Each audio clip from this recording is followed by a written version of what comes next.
நான் C Joseph Vijay எனும் நான்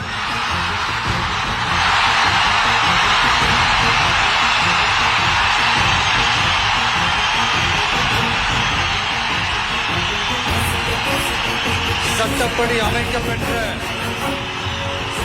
இந்திய அரசியல் அமைப்பின்பால் உண்மையான நம்பிக்கையும் மாறா பற்றும் கொண்டிருப்பேன் என்றும்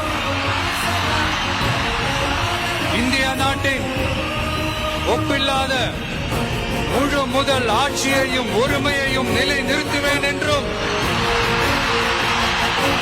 தமிழ்நாட்டு அரசின் முதலமைச்சராக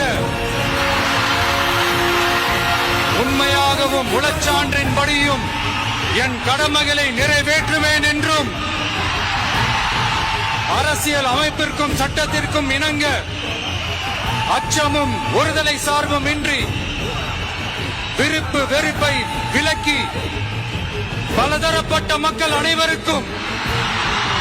நேர்மையானதை செய்வேன் என்றும் ஆண்டவன் மீது ஆணையிட்டு